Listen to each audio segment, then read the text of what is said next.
الحمد لله وكفى وسلام على عباده الذين اصطفى أما بعد فأعوذ بالله من الشيطان الرجيم بسم الله الرحمن الرحيم وإذ قال موسى لفتاه لا أبرح حتى أبلغ مجمع البحرين أو أمضي حقبا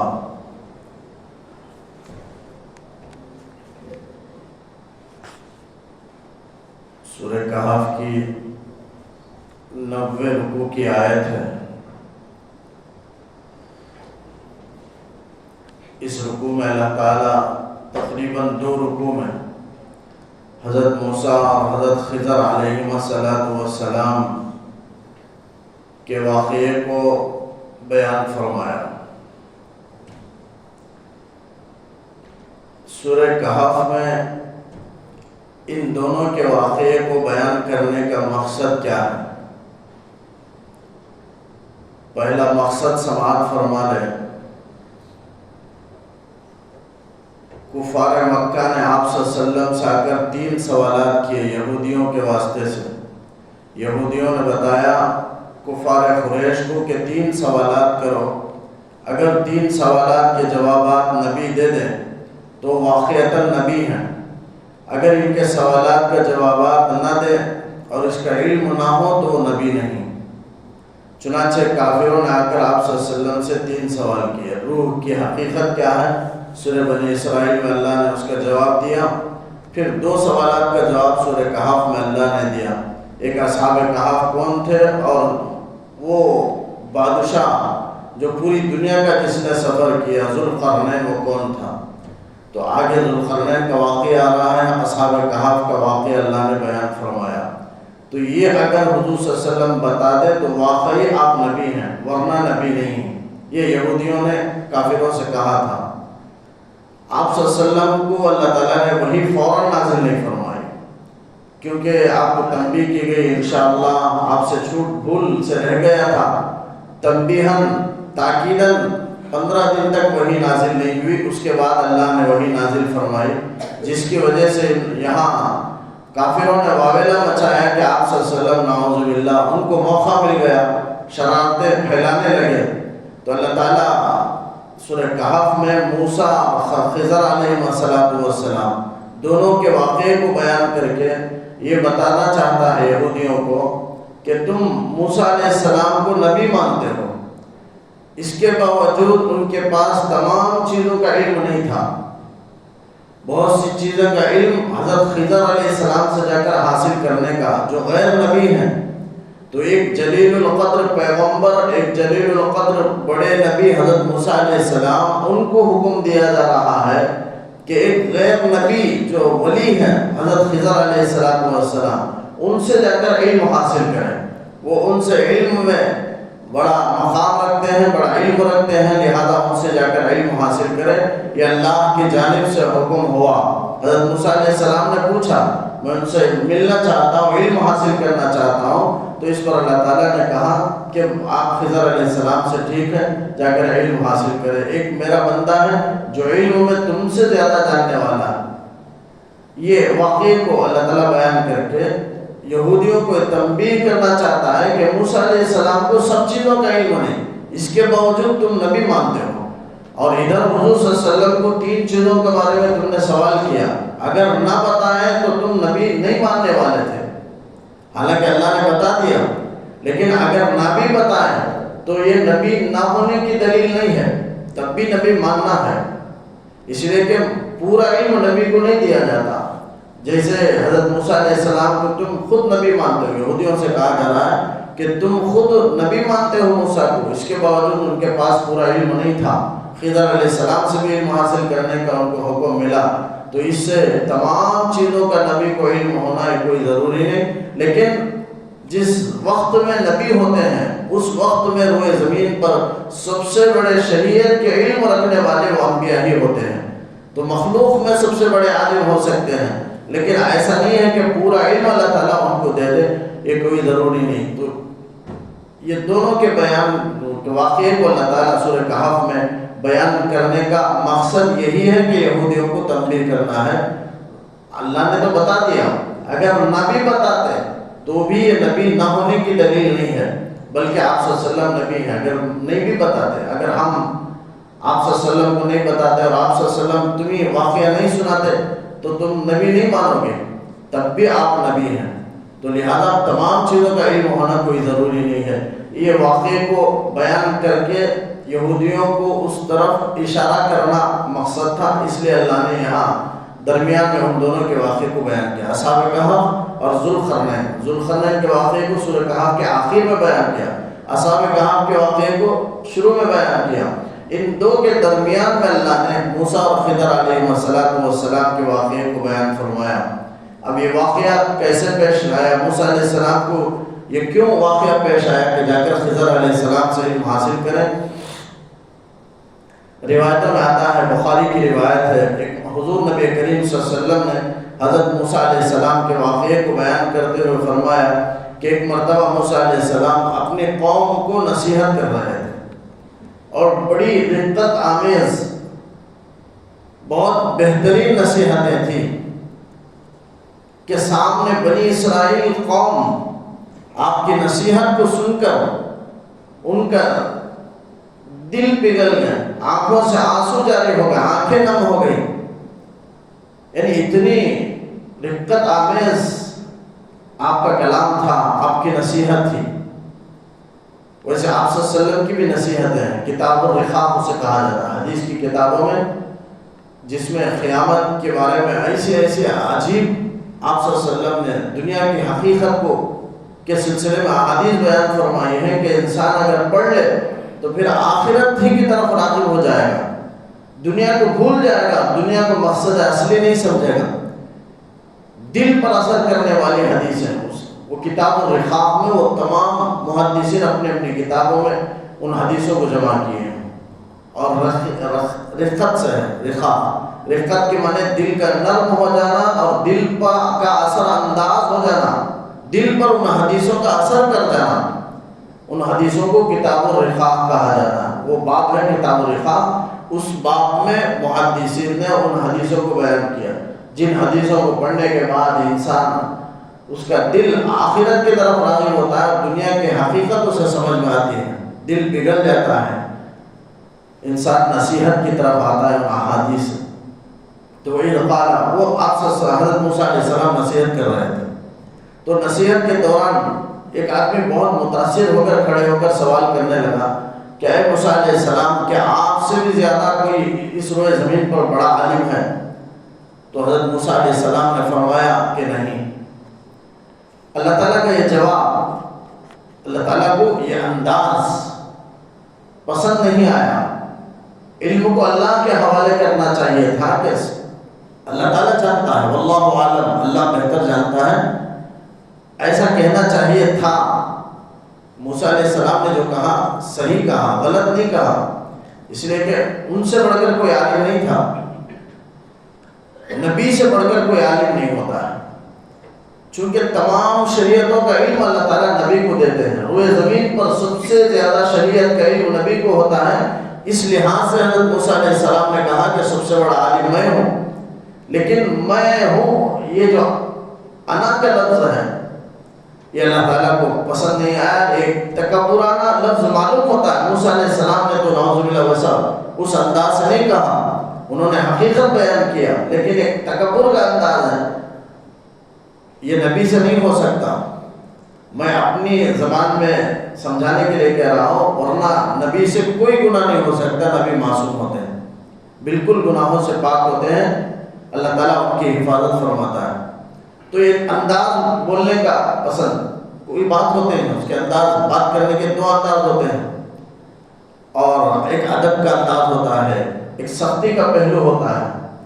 تو حضرت موسیٰ علیہ السلام نے کہا کہ میں ہوں، تو اس لیے اللہ تعالیٰ نے کہا کہ اے موسیٰ علیہ السلام، تم سے زیادہ علم رکھنے والا میرا ایک بندہ ہے، میں نے ان کو ایک خاص رحمت اور خاص علم میں نے ان کو عطا کیا ہے۔ تو حضرت موسیٰ علیہ السلام پوچھنے لگے کیا میں ان سے مل سکتا ہوں اور ان سے میں علم حاصل کر سکتا ہوں؟ تو اللہ نے اجازت دی، تو پھر اللہ کے حکم سے حضرت موسیٰ علیہ السلام ان بندوں کے اس بندے تک پہنچنے کی کوشش کی، اور اللہ نے علامات بھی بتائی وہ کون تھے۔ روایتوں میں آتا ہے، کہیں قرآن میں تو صراحت نہیں ہے، لیکن احادیث کی روشنی میں بتایا گیا کہ وہ حضرت خضر علیہ السلام تھے۔ اسے مشہور لفظ ہے خضر، حضرت خضر علیہ السلام کا کہہ دیتے ہیں۔ خضر کے معنی سرسبز و شاداب کے۔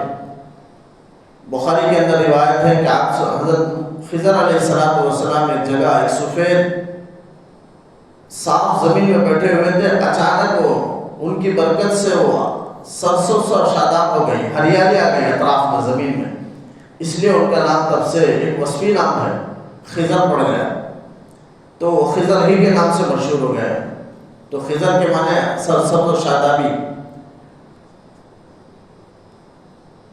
تو وہ نوجوان سے مراد جن کو اللہ نے خاص علم عطا فرمایا تھا اس سے مراد خضر ہے۔ تو حضرت خضر علیہ السلام کے پاس جا کر علم حاصل کرنے کا اللہ کا حکم ہوا موسیٰ علیہ السلام کو۔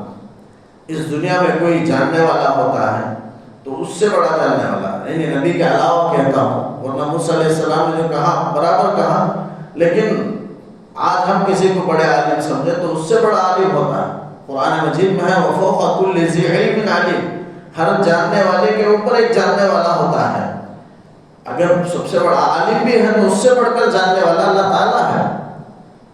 لہذا مخلوقات میں کوئی جاننے والا تو ہے لیکن سب سے بڑھ کر جاننے والا کوئی نہیں ہے، وہ اللہ رب العزت ہی ہے۔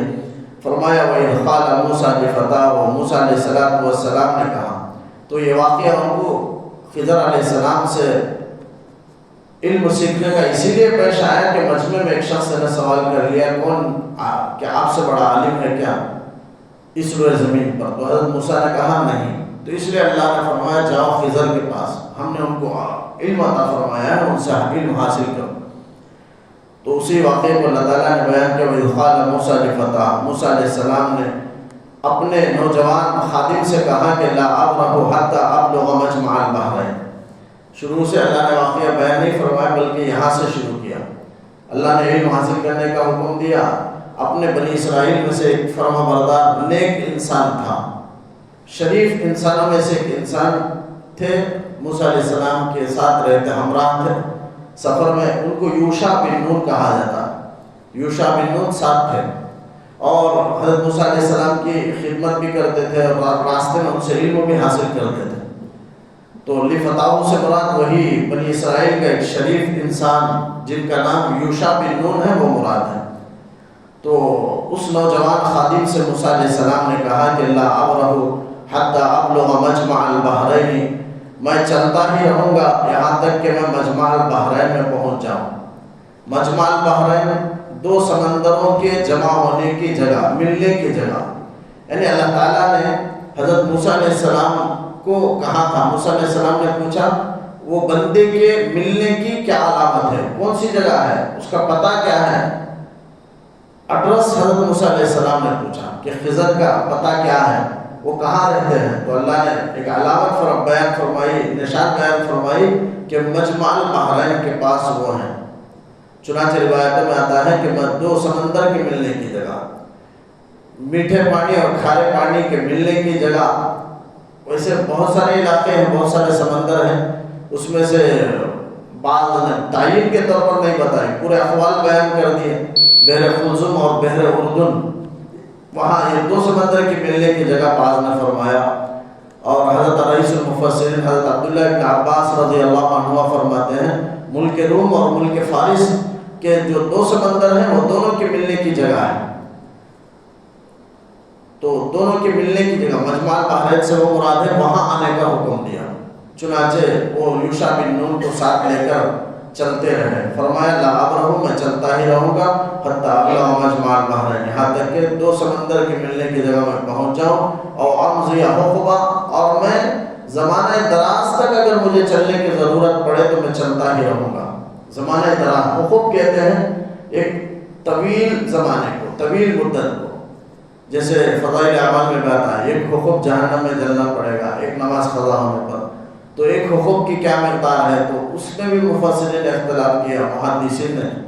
ایک حقوق 80 سال کی مدت ہے، بعد میں 70 سال بیان فرمایا، یہاں تک کہ 30,000 سال کا بھی ایک قول ہے، لیکن زیادہ 80 سال کے قول کو لیا گیا، لیکن وہ 80 سال میں قیامت کے دن کے اعتبار سے، قیامت کا ایک دن دنیا کے 1000 سال کے برابر ہے، اس اعتبار اعتبار سے 80 سال حقوق کی مقدار ہے۔ تو بہرحال یہاں زمانہ دراز مراد ہے، یعنی مجھے اس بندے تک پہنچنے کے لیے اگر طویل زمانہ بھی مجھے چلنا پڑے تو میں چلتا ہی رہوں گا اور اس منزل مقصود پر پہنچوں گا، اس بندے سے میں مل کر ہی رہوں گا۔ علماء نے یہاں لکھا ہے کہ یہی سچے طالب علم کی علامت ہے کہ طلب حصول علم میں سچی طلب رکھنا چاہیے، اور اس کے لیے ہر طرح کی مشقتیں اگر برداشت کرنا ہو، کوئی بھی علم ہو، قرآن کا علم حاصل کرنا ہے، حدیث کا علم حاصل کرنا ہے، اس کے لیے آدمی کو جتنی بھی مشقتیں اٹھانا پڑے اسے مشقت کو برداشت کرنا، یہ انبیاء کی سنت ہے۔ جیسے موسیٰ علیہ السلام کہہ رہے ہیں کہ زمانے دراز میں مجھے چلنا پڑے، چل کر سفر کرنا کوئی معمولی بات نہیں ہے، لیکن مشقت کا کام ہے، لیکن موسیٰ علیہ السلام کہہ رہے ہیں کہ اگر چلنا پڑے تو میں چلوں گا۔ تو مطلب ایک سچی طلب ہے علم کے حاصل کرنے کی اور تکلیف کو بھی برداشت کرنا۔ لیکن ہمارا یہ حال ہے کہ قرآن کی تعلیم کے وقت میں استاد 2-4 بات اگر کہہ دے ناراضگی میں، غصے سے، تو بچے طلبہ مکتب ہی سے ٹھہر جاتے ہیں، نادان ہیں۔ حتی ابلغ مجمع البحرین او امضی حقبا فلما بلغا، جب وہ دونوں پہنچے، حضرت یوشع بن نون موسیٰ علیہ السلام دونوں پہنچے مجمع بینہما، ان دونوں کے جمع ہونے کی جگہ میں، سمندر کی ملنے کی جگہ میں جب وہ دونوں پہنچے، اللہ تعالیٰ نے ایک علامت کے طور پر حضرت موسیٰ سے فرمایا کہ مچھلی کو آپ ایک تھیلے میں لے لو۔ تو ایک مری ہوئی مچھلی آپ نے تھیلے میں لے لیا۔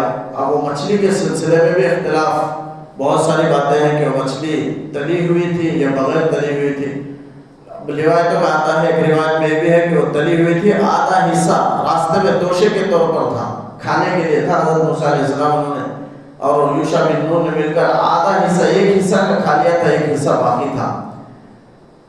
اور اسی اللہ کا ان کی کرامت تھی کہ اسی کو اللہ نے زندہ کیا، اور اللہ نے پہلے بتا دیا تھا کہ تھیلے میں لے کر جاؤ، راستے میں جہاں مچھلی زندہ ہو اور زندہ ہو کر سمندر میں سرنگ بناتی ہوئی چلی جائے تو سمجھ لو کہ اسی سرنگ میں میرا وہ بندہ خاص جس کو میں نے علم عطا کیا تھا خضر، وہ وہاں موجود ہے، تم وہاں ان سے مل سکتے ہو۔ اللہ نے یہ علامت بیان کر دی تھی۔ چنانچہ وہ یوشع بن نون کو ساتھ لے کر تھیلے میں مچھلی لے کر کے جا رہے تھے، اور ایک جگہ پر رکے، ایک چٹان، مجمع البحرین تھا، وہ بھی دو سمندر کے ملنے کی جگہ تھی، اور وہاں ایک چٹان تھا، اس چٹان کے قریب میں، اس چٹان کے نیچے آب حیات تھا، آب حیات کا چشمہ تھا، یعنی ایک پانی ہے جو کوئی پی لے تو اسے ہمیشہ کی زندگی یا بے جان چیز میں اس پانی کو چھڑک دے اس میں جان پڑ جاتی ہے، اگر کوئی اس پانی کو پی لے تو قیامت تک اسے زندگی مل جاتی ہے، جس کو آب حیات کہتے ہیں۔ زندگی، حیات کے معنی ہی زندگی، یعنی پی لے تو ہمیشہ زندہ رہتا ہے۔ یہ بھی پانی کی قسم ہے جو اللہ نے بنائی۔ اس چٹان کے نیچے وہ پانی کا چشمہ تھا آب حیات کا، اس کے قریب میں حضرت موسیٰ علیہ السلام لیٹ گئے، سو گئے۔ پھر یوشع بن نون بھی ساتھ سو گئے، اور اس سے پہلے، سونے سے پہلے یوشع بن نون کو حضرت موسیٰ علیہ السلام نے کہا کہ مچھلی میں نظر رکھنا اور اس کا خاص خیال رکھنا۔ تو حضرت یوشع بن نون نے کہا کہ وہ کون سا بڑا کام ہے، وہ تو معمولی کام ہے، میں نظر رکھوں گا، میں خیال رکھوں گا۔ اس کے بعد حضرت موسیٰ علیہ السلام آرام کے غرض سے سو گئے، اور ادھر مچھلی زندہ ہوئی۔ یوشع بن نون دیکھ رہے ہیں مچھلی زندہ ہوئی، اور زندہ ہو کر کے دریا میں سرنگ بناتے ہوئے چلی گئی، راستہ بناتے ہوئے، لیکن حضرت موسیٰ کو انہوں نے بیدار نہیں کیا، اور یہ دل میں سوچ رہے تھے یوشع بن نون کہ موسیٰ علیہ السلام بیدار ہونے کے بعد میں ان کو یہ واقعہ بیان کروں گا۔ تو بعد میں جب موسیٰ علیہ السلام بیدار ہوئے تو وہ بھول گئے، یعنی شیطان نے سے بلا دیا۔ کہتے ہیں کہ وما انسانی ہوئی الا شیطان، شیطان نے مجھے یاد دلانے سے بلا دیا، چونکہ شیطان ہی ساری برائیوں کا سر چشمہ ہے، اس لیے انہوں نے اس بھول کو شیطان کی طرف منسوب کر دیا۔ حضرت یوشع بن نون نے کہا کہ مجھے شیطان نے آپ کو یاد دلانے سے بلا دیا۔ جب آگے کہیں دور چلے گئے، وہاں جا کر مچھلی کے بارے میں یاد آیا ان کو، تو واپس آئے، وہ تھیلا بھول گئے تھے، پھر اسی پر آئے، اسی جگہ پر جو آگے اس کو اللہ تعالیٰ اس کا واقعہ بیان کرتا ہے۔ تو یہاں مچھلی زندہ ہو کر کے سمندر کے اندر چلی گئی، تو نسیہ حوتہما، وہ دونوں اپنی مچھلی کو بھول گئے۔ جب موسیٰ علیہ السلام بیدار ہوئے تو دونوں وہاں سے چل پڑے اور وہ تھیلا لینا بھول گئے. دونوں کو یاد نہیں آیا, یوشع بن نون کو بھی یاد نہیں آیا, اور موسیٰ علیہ السلام چونکہ وہ مخدوم تھے اور مخدوم کی بھی ذمہ داری ہوتی ہے, اسی لیے قرآن کہتا ہے دونوں بھول گئے. ورنہ خادم کو اگر کوئی آدمی خدمت سونپ دے تو مخدوم کی بھی ذمہ داری ہوتی ہے, یہ نہیں کہ وہ خادم ذمہ دار ہے بلکہ مخدوم بھی ذمہ دار, دونوں ذمہ دار ہوتے ہیں. اگر خادم بھول گیا تو پھر صرف اس کی غلطی نہیں ہے, مخدوم کی بھی غلطی ہے. اس لیے کہ مخدوم کو چاہیے جو آقا ہے اسے یاد دلانا چاہیے کہ تھیلا لے لو, لیکن حضرت موسیٰ بھی بھول گئے. اسی لیے قرآن کہتا ہے دونوں بھول گئے. فاتخذ سبیلہ فی البحر سربا, سمندر میں وہ اپنا راستہ سنن کے طور پر اپنا راستہ مچھلی نے بنا لی. فلما جاوزا, جب اس جگہ سے, منزل مقصود وہی تھا, اللہ کا جو موعود جگہ تھا, اللہ نے جو علامت نشانی بیان فرمائی وہ وہی جگہ تھا, لیکن موسیٰ علیہ السلام نہیں سمجھے اور دونوں وہاں سے چل پڑے, آگے نکل گئے. فلما جاوزا, اس جگہ سے تجاوز کر گئے اور آگے پار کر گئے. تو قالا, انہوں نے فرمایا لفتاہ, اپنے نوجوان یوشع بن نون سے, ساتھی سے, کہ آتنا غداءنا, ہمارا ناشتہ لے آؤ. غدا کہتے ہیں صبح کے وقت میں جو کھانا کھایا جاتا ہے اسے غدا کہتے ہیں. چونکہ ان کو بھوک لگی ہوئی تھی موسیٰ علیہ السلام کو, اس لیے کہا کہ ناشتہ لے آؤ. لقد لقینا من سفرنا ھذا نصبا, ہمارے اس سفر میں ہم کو تھکان ہو گئی ہے. حدیث میں آپ صلی اللہ علیہ وسلم نے فرمایا کہ موسیٰ علیہ السلام جہاں تک منزل مقصود تھی چلے, وہاں تک نہیں تھکے. جب بے مقصد چلے, اپنے منزل مقصود سے آگے چلے تو تھکان باقی ہوئی. تو اس سے معلوم ہوتا ہے کہ آدمی کسی مقصد کے لیے کہیں جاتا ہے تو اس میں نہیں تھکتا ہے, بے مقصد آدمی جاتا ہے تو تھک جاتا ہے. تو حضرت موسیٰ علیہ السلام بھی منزل مقصود سے آگے, چونکہ اب کوئی مقصد نہیں ہے, یہاں تک یہی ان کا مقصد تھا, اب ان کا آگے جانا بے مقصد تھا, اس لیے ان کو تھکان واقع ہو گئی. اور وہ نفس الامری واقعات جو پیش آتے ہیں اس کا اثر جسم پر پڑتا ہے. جیسے بے مقصد آگے چلنا, تو اس کا جو اثر ہے تھکان وہ پڑے گا, چاہے وہ نبی ہو چاہے ولی ہو, انسان کے جسم متاثر ہوگا اور اس کا اثر پڑ کر رہے گا. جیسے آپ صلی اللہ علیہ وسلم کے زمانے میں ایک مرتبہ آپ کے سامنے ایک بکری کا گوشت پیش کیا گیا, کھانا, آپ کو دعوت کے لیے بلایا گیا, دعوت آپ کے سامنے رکھی گئی, آپ نے ایک لقمہ منہ میں ڈالا, ایک ٹکڑا رکھا تو چبا نہیں, تو آپ صلی اللہ علیہ وسلم نے فرمایا کہ یہ گوشت مجھ سے کہہ رہا ہے کہ اسے چوری کر کے ذبح کر دیا گیا. تو یہ نفس الامری واقعہ ہے, حقیقت والا معاملہ ہے. اس کا اثر آپ صلی اللہ علیہ وسلم کے جسم اطہر پر پڑا, جس کی وجہ سے زبان پر آپ چاپ نہیں سکے اس گوشت کو, اور آپ نے گوشت نے آپ کو بتا دیا کہ مجھے چوری کر کے ذبح کیا گیا. آپ صلی اللہ علیہ وسلم نے اسے پھینک دیا. اور ایک مرتبہ آپ صلی اللہ علیہ وسلم نماز کے لیے کھڑے ہوئے, امامت فرما رہے تھے. نماز کے بعد آپ نے فرمایا کیا ہو گیا, تم میں سے کوئی میرے پیچھے تلاوت کر رہا تھا, مجھے تلاوت کرنا مشکل ہو گیا, کیوں تم قرات میں میرے ساتھ جھگڑا کرنا چاہتے ہو, قرات میں میرے ساتھ جھگڑتے ہو. تو صحابی نے کہا اللہ رسول میں نے قرات کی ہے. تو آپ نے منع فرمایا اور کہا کہ جب قرآن پڑھا جائے تو سنو, وَإِذَا قُرِئَ الْقُرْآنُ فَاسْتَمِعُوا لَهُ وَأَنصِتُوا, اور چپ رہو. تو اس سے محدثین نے, فقہاء نے مسئلہ بیان فرمایا کہ امام اگر نماز پڑھا رہا ہے, مقتدی حضرات خاموش کھڑے رہیں سورہ فاتحہ میں اور ضم سورہ کے موقع پر, باقی سب پڑھنا ہے, ثنا پڑھنا ہے, تشہد پڑھنا ہے, سب پڑھنا ہے. امام جب قرات شروع کرے تو شروع کرنے تک ثنا پڑھنے کا اگر موقع ہے تو پڑھ لے. امام اگر قرات شروع کر دے تو خاموش ہو جائے اور امام کے قرات کو سنے, اس لیے کہ قرآن پڑھا جائے تو اسے سننے کا حکم ہے, آپ ثنا وغیرہ نہ پڑھے. ہاں اگر رکعت چھوٹ گئی ہے تو جب اپنی رکعت پوری کرنے کے لیے امام کے سلام کے بعد کھڑا ہوگا تو اس موقع پر پہلے ثنا پڑھے, پھر اعوذ باللہ بسم اللہ پڑھے, پہلی رکعت کی طرح اسے پڑھے, سورہ فاتحہ پڑھے, ضم سورہ پڑھے, اپنی نماز کو مکمل کرے, اس میں پڑھے. لیکن اگر کسی وجہ سے چھوٹ بھی جائے, پہلی رکعت میں اگر امام کے ساتھ مل گیا لیکن قرات کے بعد ملا, امام قرات شروع کر چکا تھا تب آ کر امام کے ساتھ ملا ہے, تو اب حکم یہ ہے کہ وہ چھوڑ دے سلام، اس لیے کہ سلام سنت ہے، پڑھنا ہی ہے تو شروع سے آنا چاہیے تھا، لیکن اب قرات شروع ہو چکی ہے، مسئلہ یہ ہے کہ آپ خاموش قرآن کو سنیں، اب وہ چھوڑ دے تو اس میں کوئی گناہ نہیں ہے، اس لیے کہ فرض اور واجب نہیں ہے۔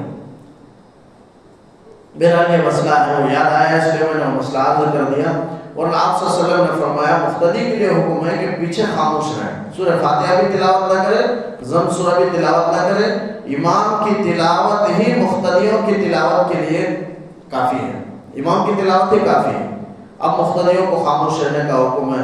پھر وعید بھی ہے کہ مقتدی کی اگر کوئی امام کے پیچھے پڑے مقتدی تو آپ صلی اللہ علیہ وسلم نے فرمایا اس کے منہ میں انگارہ ہو، کئی حضرت عمر فرماتے ہیں بہتر ہے کہ اس کے منہ میں پتھر ہو، قرات کرنے سے بہتر ہے کہ اس کے منہ میں پتھر ہو۔ بہرحال وعیدیں ہیں، لہذا بچنا چاہیے امام کے پیچھے، اسے قرات خلف الامام کہا جاتا ہے، یعنی امام کے پیچھے پڑھنا یہ منع ہے، فقہ حنفی میں شدید منع ہے، لہذا بالکل آپ مقتدی تلاوت نہ کرے بلکہ امام کے قرات کو سنیں۔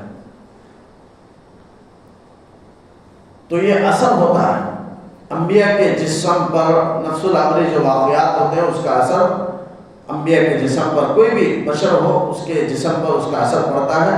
تو موسیٰ علیہ السلام کو بھی تھکان واقع ہوا، چونکہ بے مقصد انہوں نے منزل مخصوص سے آگے پار کر گئے، اس لیے اس کا اثر جسم پر پڑا کہ تھکان واقع ہونے لگی۔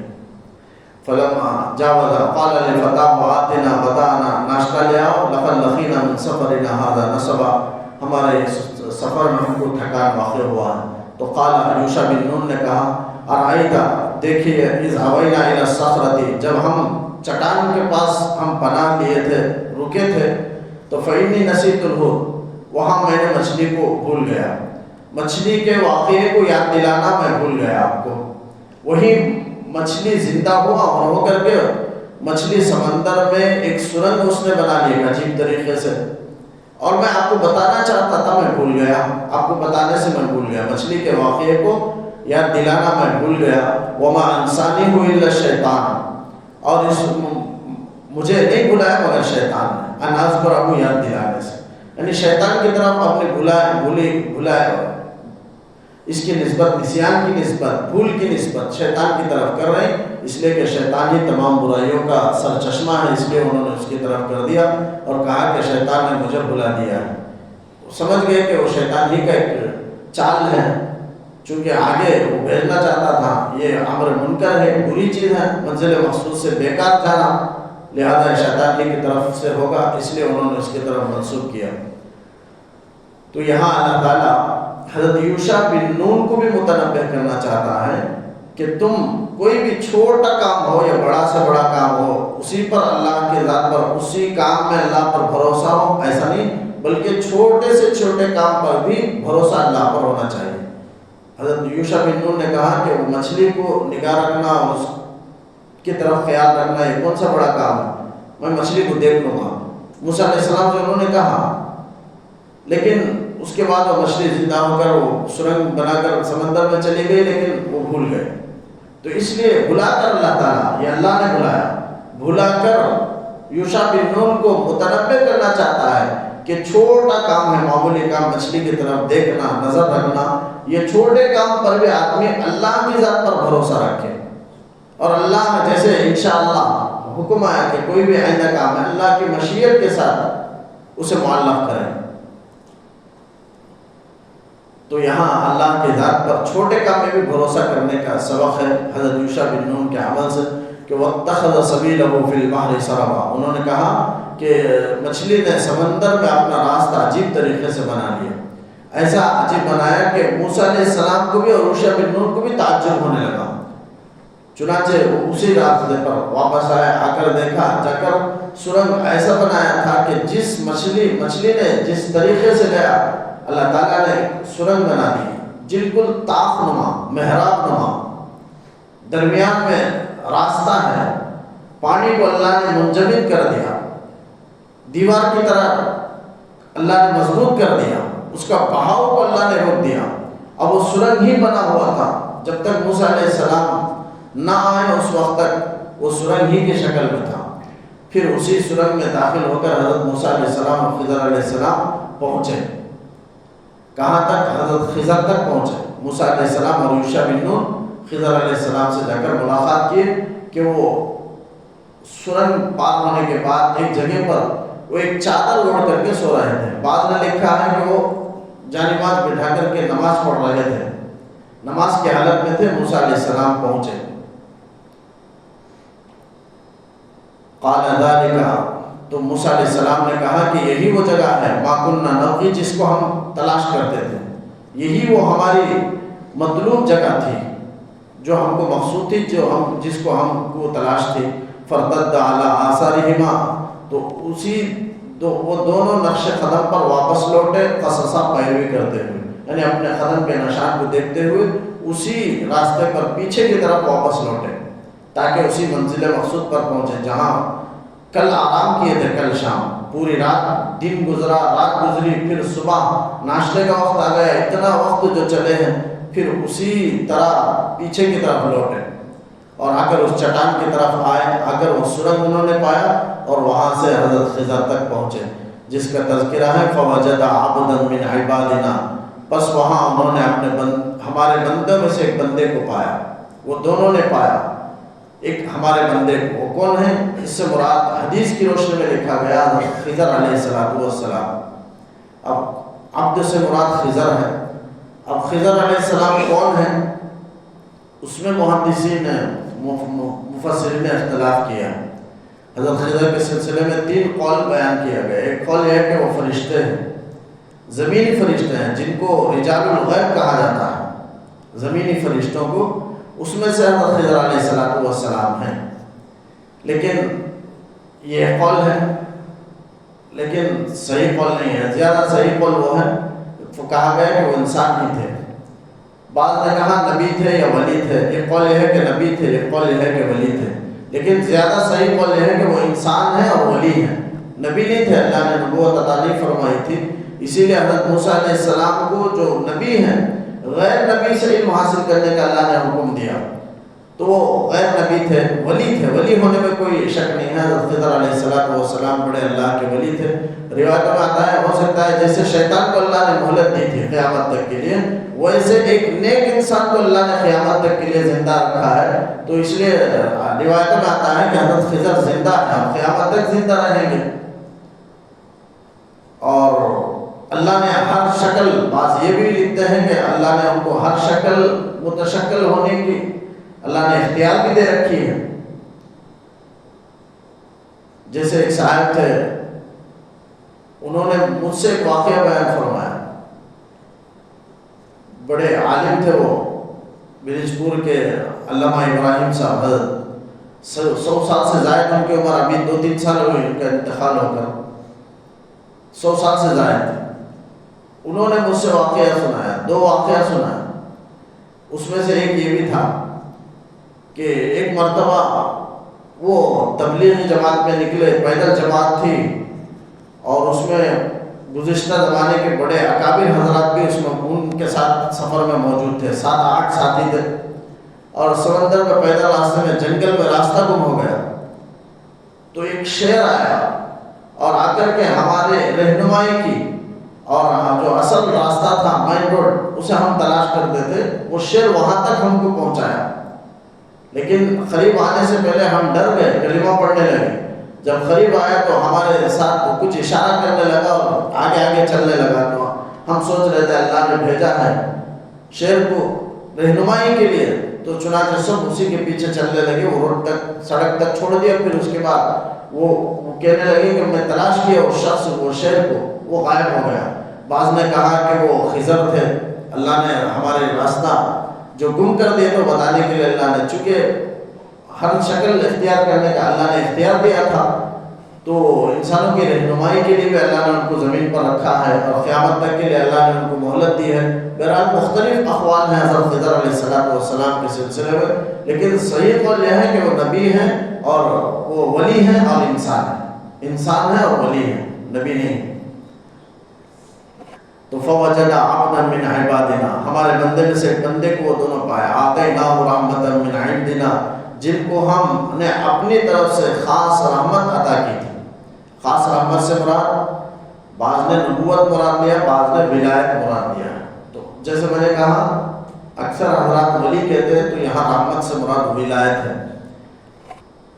وَعَلَّمْنَاهُ مِن لَّدُنَّا عِلْمًا، اور ہم نے ان کو اپنی طرف سے ایک خاص علم عطا کیا، من لدنا، اپنی طرف سے، مطلب ہے کہ انہوں نے کوشش کر کے علم حاصل نہیں کیا۔ بعض علم ہوتا ہے انسان یاد کر کے، محنت کر کے، سیکھ کر کے، خوب محنت کر کے حاصل کرتا ہے، اسے علم کسبی کہتے ہیں۔ کسب کے معنی کمانا، محنت کرنا، تو اسے علم کسبی کہتے ہیں۔ اور ایک ہے علم لدنی، اسے علم وہابی بھی کہتے ہیں۔ وہاب کے معنی عطا کرنا، لدنا کے معنی اپنے پاس۔ اپنے پاس سے اللہ علم دیتے ہیں، غیب سے دیتے ہیں فوراً۔ بہت سے علماء کے ساتھ بھی، یہ اللہ والوں کے ساتھ بھی واقعہ پیش آتا ہے کہ وہ ان باتوں کو جانتے نہیں، لیکن لوگوں کو بیان کر رہے ہوتے ہیں، نصیحت کر رہے ہوتے ہیں، لیکن ایسی باتیں ان کی زبان سے نکل جاتی ہیں، بعد میں وہ خود حیران رہتے ہیں کہ یہ باتیں مجھے معلوم ہی نہیں تھی، لیکن زبان سے یہ ساری باتیں۔ ایسے جمعے کے موقع پر ہماری زبانوں سے بھی ہوتا ہے کہ بہت سی باتیں وہ خیال میں بھی نہیں ہوتا، لیکن زبان سے وہ باتیں آ جاتی ہیں۔ یہ سب علم لدنی ہے، یعنی اللہ کی طرف سے القاء ہوتا ہے، اسے علم لدنی کہا جاتا ہے، علم وہابی بھی کہا جاتا ہے، القاء بھی کہا جاتا ہے، یعنی اللہ تعالیٰ کی طرف سے وہ بات ذہن میں ڈالنا۔ تو وَعَلَّمْنَاهُ مِن لَّدُنَّا عِلْمًا، اسے علم لدنی کہتے ہیں، اپنی طرف سے ہم نے ان کو علم دیا تھا۔ دو علم ہیں، ایک شریعت کا علم ہے، ایک کائنات کے ساری چیزوں کا راز معلوم کرنا کہ جو کچھ کائنات میں ہوتا ہے اس میں کیا حکمت ہے، کیا راز ہے، اسے اسرار کونیہ کہتے ہیں۔ اسرار کونیہ کا علم اللہ نے حضرت خضر علیہ السلام کو عطا کیا تھا، اور شریعت پر عمل کرنے کا جو علم ہے اسے علم تشریعی کہا جاتا ہے، اور انبیاء کو علم تشریعی اللہ دیتے ہیں۔ اسرار تشریعیہ ان کو کہا جاتا ہے، اسے علم تشریعی یعنی شریعت کا علم وہ انبیاء کو اللہ دیتے ہیں، اور علم تکوینی وہ اللہ تعالیٰ کسی کو نہیں دیتے، اللہ کے پاس ہوتا ہے وہ، لیکن خاص اللہ نے حضرت خضر علیہ السلام کو وہ علم عطا فرمایا تھا۔ یعنی کائنات میں جو ہوتا ہے اس کے ہونے کی وجہ کیا ہے، سبب کیا ہے، کوئی بھی کام ہوتا ہے، یہ علم اللہ نے حضرت خضر علیہ السلام کو عطا فرمایا تھا۔ اسرار کونیہ ان کو کہا جاتا ہے، یہ علم ان کے پاس تھا۔ یہ علم حاصل کرنے کے لیے اللہ نے ان کو حضرت خضر کے پاس بھیجا، ورنہ اب یہاں پر ایک سوال پیدا ہو سکتا ہے کہ نبی کو غیر نبی کے پاس، نبی کا مقام بڑھ کر ہے، غیر نبی کے پاس علم حاصل کرنے کے لیے بھیجا، تو اس سے غیر نبی کی فضیلت بڑھ گئی۔ تو علماء نے لکھا ہے یہ وقتی فضیلت ہے، جزوی فضیلت ہے حضرت خضر کی، ورنہ حضرت موسیٰ علیہ السلام حضرت خضر سے بڑھ کر ہے فضیلت میں، مقام میں، چونکہ وہ نبی ہیں، نبی سے بڑھ کر کوئی ولی نہیں بن سکتا۔ پورے اولیاء ایک صف میں کھڑے ہو جائیں، ایک نبی کے برابر نہیں بن سکتے، ایک صحابی کے برابر نہیں پہنچ سکتے پورے اولیاء، اور پورے صحابہ ایک نبی کے برابر نہیں ہو سکتے۔ تو اس لیے نبی کا مقام اور درجہ بہت بڑا ہوتا ہے، تو یقیناً کلی فضیلت ہے حضرت موسیٰ علیہ السلام کو، یہاں خضر کو اللہ نے جزوی فضیلت عطا فرمائی تھی، اور جزوی فضیلت دینے سے کلی فضیلت کی نفی نہیں ہوتی۔ ایسا نہیں ہے تھوڑی دیر علم ان کے پاس حاصل کر لینے سے ان کا پورا مقام فضیلت گڑ گئی، ایسا نہیں ہے، بلکہ ان کی کلی فضیلت ثابت رہے گی۔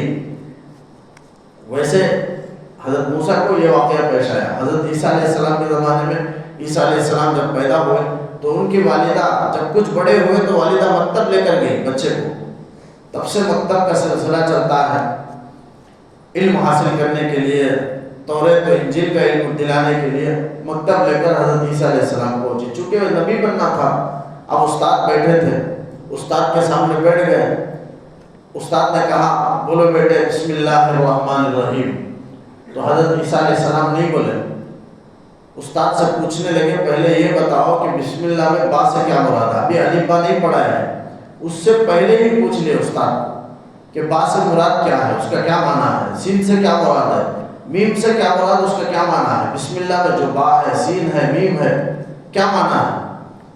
تو استاد ڈر گئے، یہ کون سا بچہ ہے، ابھی پڑھنے کے لیے آیا ہے، والدہ لا کر مکتب میں داخلہ دلائی، لیکن استاد کو پڑھا کر چلے گئے۔ چونکہ نبی کا کوئی استاد نہیں ہوتا، نبی کا استاد اللہ ہوتا ہے، اللہ تعالیٰ دل میں ان کے علم کو اللہ تعالیٰ جبرائیل امین کے ذریعے سے اللہ تعالیٰ دیتے ہیں یا خود علم دے دیتے ہیں۔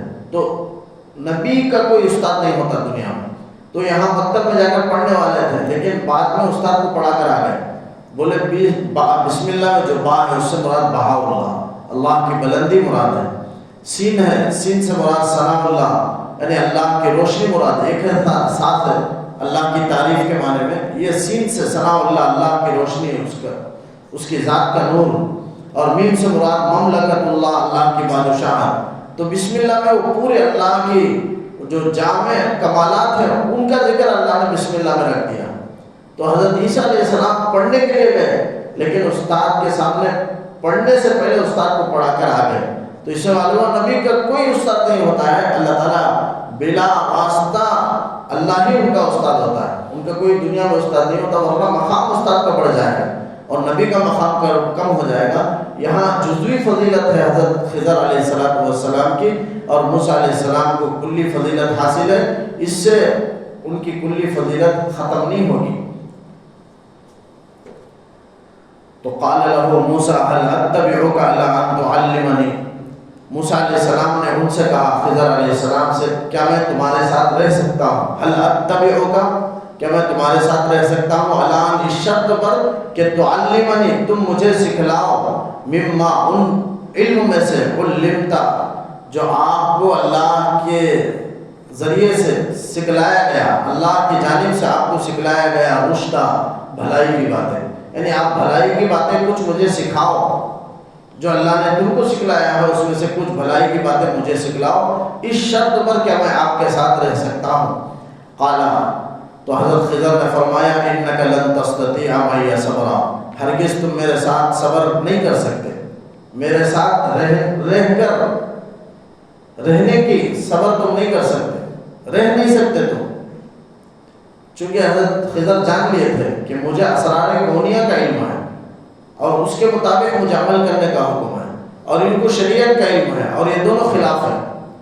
شریعت کا علم کے لحاظ سے اگر میں جو کام کروں گا ضرور اس پر موسیٰ علیہ السلام کو اعتراض ہوگا اور وہ مجھے سوال کریں گے. اس لیے انہوں نے پہلے کہہ دیا تھا کہ آپ میرے ساتھ صبر نہیں کر سکتے.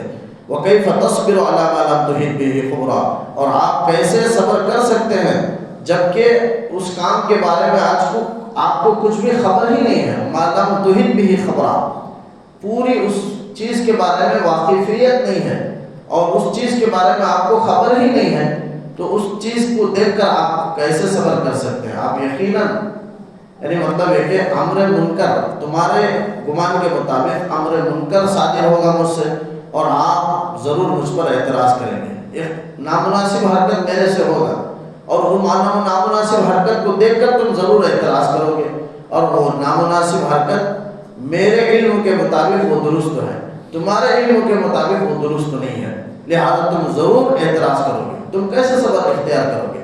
اس لیے کہ جانتے تھے کہ نبی کوئی برا کام دیکھ کر خاموش نہیں رہ سکتا. آپ صلی اللہ علیہ وسلم جیسے آپ کا قول حدیث ہے، آپ کا فعل حدیث ہے، اسی طرح آپ کی تقریر اور تائید بھی حدیث ہے. یعنی مطلب ہے کہ آپ صلی اللہ علیہ وسلم کے سامنے کسی نے کوئی کام کیا اور آپ صلی اللہ علیہ وسلم اسے دیکھ کر خاموش رہ گئے، تو مطلب یہ ہے کہ وہ بھی حدیث ہے. آپ کا خاموشی رہنا یہ جائز ہونے کی دلیل ہے.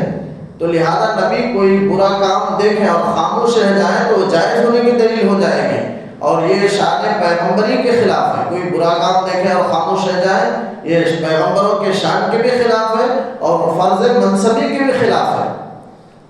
تو اس لیے وہ ضرور سوال کریں گے. ان کو معلوم تھا خضر علیہ السلام کو کہ موسیٰ علیہ السلام ضرور میری حرکتوں پر، میرے کام پر ان کو اعتراض ہوگا اور سوال کریں گے.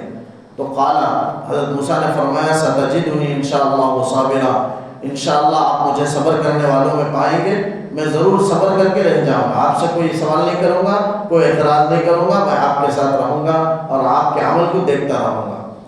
انشاءاللہ صابرا، انشاءاللہ آپ مجھے صبر کرنے والوں میں پائیں گے. یعنی جو وعدہ کر رہے ہیں کہ آپ میں شرط قبول ہے. حضرت خضر نے کہا کوئی بات نہیں پوچھنا مجھ سے.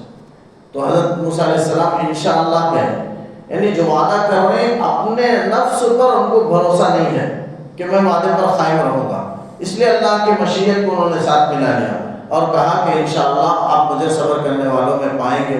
ولا اعصی لک امرا، اور میں کسی بھی معاملے میں آپ کی نافرمانی نہیں کروں گا، خلاف ورزی نہیں کروں گا.